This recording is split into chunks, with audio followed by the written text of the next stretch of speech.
أعوذ بالله من الشيطان الرجيم بسم الله الرحمن الرحيم دمانتين وان idin salaamo umada Soomaaliyeed meel kasta adduunka ka joogtaan waan idin salaamayaa si sharaf iyo karaamo iyo ciise ay ku dhahantahay idin salaamayaa dhammaantiin insha Allah wax yar baan hagaajisanayaa hal shay garayo wax yar baan hagaajisanayaa kadib barnaamijka iyo wixii wax badan baa idinka dambeeyay intii aynu kala maqnayn marka taas aan rabaa inaan la wadaago insha Allah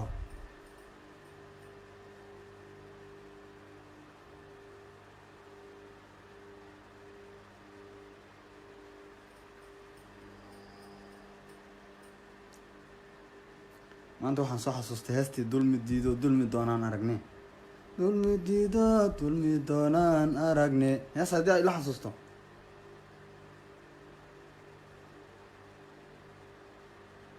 hala sheer gareeya cadowga hala ii jabiyo cadowga yaan la ii jabin raalihaada cadowga yaan la ii jabin dad cadowaan is haynaayo anu ad ogtihiin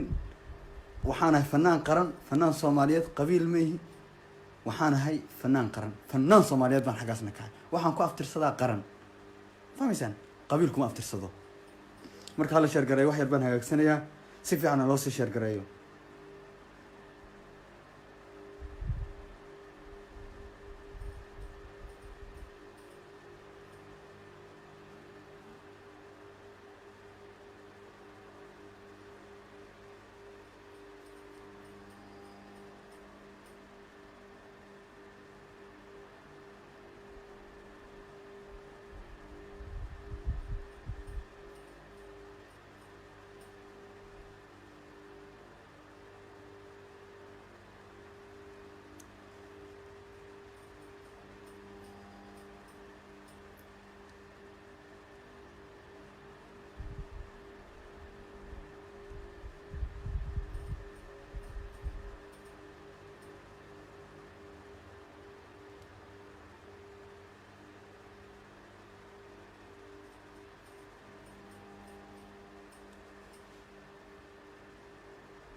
haddaan hagaagsaday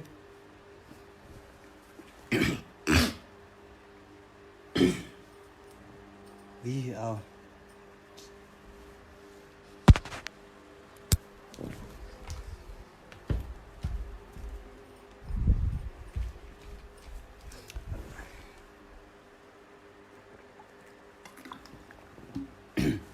السلام عليكم ورحمة الله وبركاته يقرأ لهذا وحبايا dhammaantood salaamaya intaan live ku jiro bilis yaa la soo wicin ama wasiirhaw ama xildhibaanhaw waxa doontaa hay soo wicin anigu hawshan taata sida u dhacday inaan ka tanaasulana ma rabo inaan cid la heshiiyana ma rabo faraha laga qaado cid arinta inta soo wada igala hadli karto malaha bismillaahir rahmaanir rahiim dhammaantiin horta ummadda Soomaaliyeed shacabka Soomaaliyeed dadka hadda daawanay waan salaamaya dad badan oo idin kamid ah lamayna socon wixii maanta dhacay wixii hadda intii markaan live ku jiray wixii idinka dambeeyay intiina qofna ma oga intaan live ku jiro markii laga reebo inaan xanaaqo lagama yaabano mana doonayo in aan si gaar meel aan u taabto xanaf leh iga raali ahaada laakiin idinkana waxaan idinka codsanayaa dulmiga qofka la dulmay oo dulmanaha garab siiya qofka wax dulmiyaha taageerina macnaheedu ma aha inaan aniga taageera idin leeyahay aniga ila jira inaad leeyahay laakiin mar walba waa inaad taas sameeysan Soomaalidu wuxuu ilaahay tawfiiqdan noo garamarsi waxa weeyaan waligan iyo allahan qofka la dulmiyo garab mas qofka dulmanaha waan ka helinaa wallahi way dhacdaa mar kasta hadda ma aha marar badan bay dhacdaa bismillaahir rahmaanir rahiim marka waxaan rabaa barnaamijkayga inaan guda galo meeshaas in maanta lagu bahdiliyaa ka dambeeyay yaa mas'uulka aha number 1 horta meeshaas maanta in lagu bahdilin ahlaba ku ka oo anoo gurigeyga iska jiifay wacay gurigeyga anoo jiifa xafladda kaale number 1 isagii Khadiijana way sugaayeen asagii Khadiija diiriyeen wasiirad ku sheegta waxaan ummadda u sheegayaa waa laba wajiile waxay adeegsataa awoodeeda waxay adeegsataa xildhibaanada iyo xasaanadeeda adeegsataa waana beenaley khasisada sababta idin sheegaya maanta hadda waxaa socda shir dhalinyarada la leeyahay shirka dhalinyarada la leeyahay waa lagu afduubay dhalinyarada xataa speech lama siin intaan meesha taagnaa tusaale aan idiin sheegaya bal aad ugu fiirsada hadalkayga aniga ma aha nin speech kama rab cid kalena ma taageerayo waxaa kaloon rabaa inaan idiin sheego dulmiga maanta la igu sameynayay anigu waxaa la yidhi milkiilayaasha dalka anu maxaan ahay milkiilayaasha maxaan anigu marka milkiilayaasha dalka mahi dhalinyarada waddankas kale mahi xasan cali khayre wasaaraha fariintan aniga xasan cali khayre 10 jeer baan ballanay ragga asaga la joogo way diideen inaan la kulmo si special aan ula hadlay fariin baan u diray way diideen yacni tusaale idiin sheegaya ninaan saaxiibanahay baa wuxuu ii soo qoray xasan cali khayre maxaad ugu sheegi weyday u dhihi weyday arrintaasaa dhacday waxaan ku idhi xasan cali khayre anigu ma rabo inaan bartokoolka ku ciyaaro dan gaarana kama lihi mana doonayaan ku idhi anigu inaan waxyaabahaas hadda aan waxeeyo ma doonayo sababtaan idiin sheegayaa wasiirad khadiija shirka waxaa loo qabanaya dhalinyarada soomaaliyeed soo maa ha soo haman anigu maxaana marka dhalinyarada soomaliya markii fanaannimo laga soo tago waxay aad in laygu ixtiraamo fanaannimadeedii qaranka soomaaliya fanaanidu war haadhe 2 saacadood oo kaamila waa hobalada waa beri banaanka lagu bahdilayo taagneeyeen ayaga xataa waad weydiin kartaan banaanka lagu celinayay markii la idhahayay fanaaniintii orodoo maxaa la sii sheergaraya ilaahay baa idinku dhaarshay markii la anigoo gurigayga jib horta waxaan rabaa kow ma rabo dulmi say wax u dhacaan maan rabaa in idiin sheego aniga xafladaas waan soo wicina qabanqaabadeedana waan ogaa markaan idin leeyahay aniga anoo saaka iska hurda amin duhurkii waxay soo wacay nimcan hilaac wuu soo wuxuu yihi cabdiow meel baan jiraa bal u fiirsa hadalkaas waa beentii qofka aniga dhaliilsan nimcan ha soo weydiye meel baan jiraa walaalow qoladii hobalada waa beri banaanka lagu haystaayo orado xafladda intaad tagto qoladaas xaree waayahay walaalo baan ku ihi gaarigaygaan qaatay xafladdii waan tegey waan xariis waan tegey ma rumaysanaysaan saaka markaan xilligaas aan hurdada ka soo kacay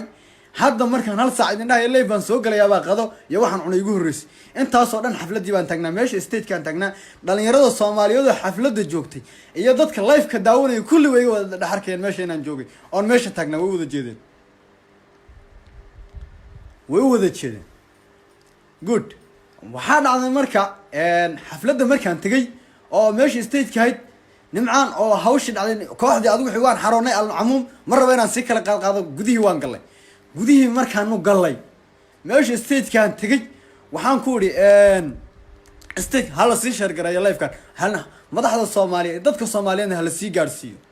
waddanka kadaata dulmi baa ka jiro dulmiga ka jira waxay tahay waxa weeyaan awoodda qofku hayo dadka waa lagu ciqaaba shacabka ciqaab baa lagu marsiiyaa qofka asagoo title iyo mas-uuliyad adeegsanaya buu qofka uu arko inuu ka awood badan yahay ama uu ka xasaanad badan yahay wuu ciqaabaa tusaale aan idiin sheegaya meesha markay saas u dhacday oon meesha tegey nimco wuxuu yihi kooxdan soo xareynaya gabdhihii barnaamijka daadihinaya dadka cusub baan u sheegaya gabdhihii barnaamijka iyo dadkii gabadhii barnaamijka daadihinaya waan wada aqaanaa hebel baan idin dhihi karaa dadka meesha jooga aan qof aanan garanayna haba yaraatee ma jirto mid baan u garanayaa dadka meesha joogay waa la igu soo dhawey microfoonka ma rabo inaan kala qaadqaadee khadiijo diiri way soo istaagtay jadwal bay soo qabatay waa beri bay tiri awey waa beri baa la yidhi microfoonka laga qayliyo waxaa la yidhi awey nimcan hilaac waa loo yeedhay kooxdiisii iyo asagaba waa loo yeedhay way soo galeen waxaan ku idhi de walaalo intay qoladan isdiyaarinayn dhaantadan adaa fankii mas-uulka adaa ilana yeedheen dhaantadan isxilqaan oo wadaniyadda aan ugu talagalay dalka iyo dadka iyo dhalinyarada aan ugu talagalay aan qaada baan ku idhi khadiijaa kuu diidan aniga maxaan sameeyaa baan igu yidhi khadiijaa kuu diidan aniga marka su-aal baan isweydiiyey ninaan saaxiibo nahay baan u diray nin la taliyaasha ra-iisul wasaaraha ma rabo inaan magaciisa aan message u diray waxaan ku idhi walaalow khadiija saasay leedahay dhaantada asaga xataa uu dhageystay maxaan sameeyaa sug buuhi anaa la hadlaye dad warbaahinta ka mid ah xafiiska ra-isul wasaarahan haddana u sheegay waxaan ku idhi aan maxaa la dhahayay dhaantadan aniga rabo barnaamijka hala sii sheergaray baan ugu talagale ma qaadi karaa islaamtuna way ii diidanta maxaan sameeya baleed ugu fiirso waa intaanan masraxa wuxuu yihi aniga ma garanaya naagtan makhaayadda ayadaa u shidan tahay ayadaa wadata anugu ma garanayo waxaan sameeyo stagekii baan u laabtay wallaahi oo waa bilaahi oo waa talaahi biyahaas waataan aan cabay waataan ku go-an way soo istaagtay makhraatina dhalinyarada soomaaliya iyo dadkii meesha joogay iyo dadkii iga dalbaday inaan dhaantadaas u qaado kulligood goobjoog bay ahaayeen way sheegi karaan wayna arkayeen makhraati bay kaaheen qaarkood nus shakhsiyan bay hadda ila soo xariireen waxay dhahan cabdi dhaanto siday kula dhaqantay khadiija apologies anaga ka sinayna dhahan shakhsiyadana ka sinayna sababtu waxay tahay waxay dhahan shirkan waxa shir dhalinyaro Soomaaliyeed si hadii loo fiday fanaan Soomaaliyeed baa tahay xaq baad waxaad meeshan ku leedahay inaad wacyi gelintaada iyo wadaniyadaada dhalinyarada gobolada ka kala yimid inaad la sheer garayso oo la qaybsato waa waxaad xaq u leedahay waana arrin waajib qaran kuga walaal dhib malan ku dhahay anigu microphone xiiso uma qabo hadday heestaan noqoto 54 dawladood 58 dawladood oo madaxweyne farmaajo cali masaarkiisiya oo adduunka dhan maqraatiga baan soo istaagon ka heesay yani waa masrax hadii loo baahan yahay hadii masrax loo baahan yahay هلا شركري حدي مسرح لو بهنياي ماشي حسن كسويسي لكن كليه مهمه waxay dhaantadan cusub asxilqaan oo wadanka iyo dalka ugu tala galay inaan dadka iyo dalka inaan message ahaan dadkan aan ula wadaago khadiija diiriye way soo istaagtay intay soo istaagtay bay tiri cabdi ka deg masrax stage iiga deg waxaan ku oran maamu maxaa khaldan wala aad ugu fiirsa hadalkaas maxaa khaldan qof wasiiraatay xildhibaanad baa tahay nimcaan waag taagno maqlaay dadkii wiilashii qalabka joogay way maqlayeen dadkii kale oo meesha joogay ayagana way maqlayeen waxaan sheegay wax been kuma jiraan waxaan ku oray neefsay wax jiraan islaantan adaa isku fiican tihiin walaalow la hadal baan ku oray astaghfirullah la hadal baan ku oray walaalow wuxuu yiri islaantan programka iyada wada taadhow baan la hadlayaa sug waayahay baan ku oray haddana way soo saartay waxay tiri cabdi ka deg bay tiri masrax والله wax kale imayna cabdi dhaanto masraxa ka deg bay tiri waxaan ku bal waaya taleefan ma jaajiriga jiraan qaato ha qaadanna ka deg bay tiri anigoo ka duulay sharaftayda iyo sumcadayda ma aanan isku dayin islaantaas inaan la qabsado oo la tirsado madaxda hortooda ma arkaan wasaarihi gudoomiyihii gobolka inayna arkaan raali kama nahayn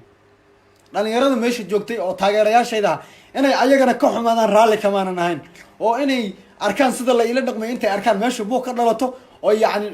islaanta taata ay ka soo horjeedsadaan raali kama nahayn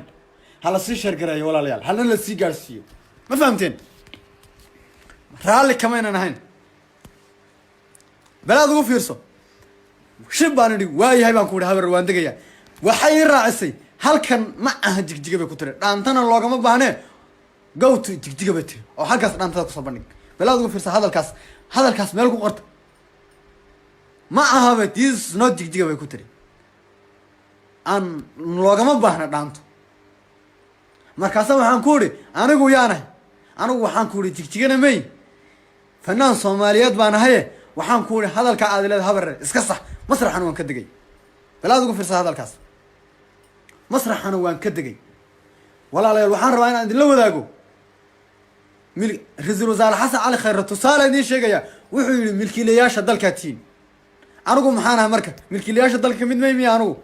dhalinyarada kamid ma fanka Soomaaliyeed kamid ma dadka suugaantooda la dhageysta kamid ma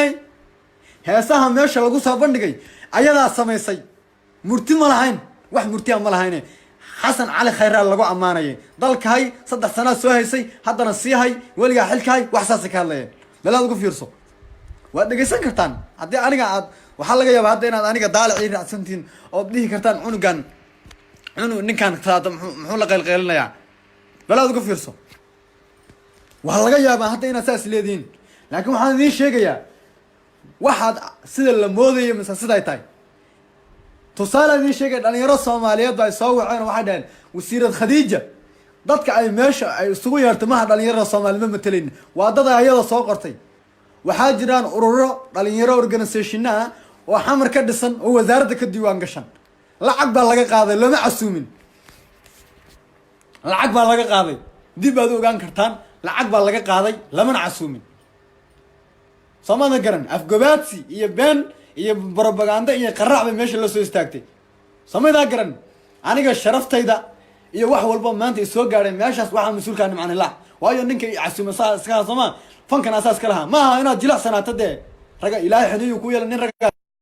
fanka qofku markuu mas'uul ka yahay anigu waan ogahay nimcaan waa ninaan saaxiibana waa walaalkay aad baan saaxiibo isku nahay kaloos baan waan isku dhownahay حتى ماشي هذا أجاسمه وبلده وبرو جوجو ده أقامكم منا إماننا واحد كاني نكلا ده يا ماريو أبتوا قرابين يا هبر خديجة كشقين الله كانوا بلده وبري ayagaa mas-uulka oo meesha keenay right si fiican baad ifahmaysaa soo ma ayagaa keenay maantana dee in meesha lagu bahdilay asaga ma mas-uulka ahaa fankan asaa mas-uulka ah soomaan ma aha fiiri awooddaada inuu ilaahay kaa qariya maaha fanka markaad mas-uul ka tahay waa in anigoo cabdi dhaantaha qofka maanta wuu dhihi kara sidaas iyo sidaas khaladkaasaan jiraan ma aha dee anigu afar soo laba xinood raggo male afar baan leehay dee mana cabsanayo halkaan lifeka kasoo tumi jiray gurigaan waa guri kale ma ahayn asagii maan haddana deganahay dadka soo qorayo waa lagu dilayaa iyo waxbaa lagu gaadhsiinaya waa inaad ogaataan anigu waxaan ahay fiiri waxaan rabaa messagekeyga iyo fariinteedan inaydu sii sheer garaan oo idinla wadaagtaan madaxda qaranka markaan idin leeyahay waad ogtihiin maanta ama madaxweynaha ama ra-iisul wasaaraha dadka inay ayaga fiican yihiin dad maafiya inay ka sokeeyaan waad ogtihiin oo maafiya bal maafiya inay ka sokeeyaan waad ogtihiin ani nin ra-iisul wasaaraha kamid a ee ragga la shaqeeya wallaahi biyahaasaan ku dhintaa baa wuxuu yidhi waxaan ku nihi ra-iisul wasaarahan u baahana arrin aniga bareybadiya inaan u tagoon kala hadlo ilana fanaan soomaaliyeed fanaaniinta kale waa u qaabila waa u tegi jireen fanaaniin badan buu u tegay soo ma anigan xaq baan nin wadankii jooga oo wadanka hawlaha ka jira shaqooyinka ka jira ka qayb qaatana dan waan ka yeelan karaa soo ma sax ilana dadku wasaaraha u yahay ama madaxda u yahay baan kamid ahay soo ma sax baan kamid ahay ilaa cid kale may waa haddii sida saxda loo dhiga haddii khalad loo dhigana kamid maba ihiba si kale haddii loo dhigo hala sii sheer gareeya lifekayga wuxuu igu yidhi xasan cali khayre ma waxaad wax ka weyday daarood maad wax ka weyday buu igu yidhi markaasaan ku war anigu fanaan baan ahay nin qabiil mahi bal walaalow ceeb weyan waxaas iska daa farmaajo tag buu yidhi iska daa xasan cali khayre waa taqaanaan hebel sawirkiisa haddaan idinla wadaago magaciisa haddaan idinla wado kulligii waad garanaysaan ragga howlwadeenada ra-iisul wasaaraha wey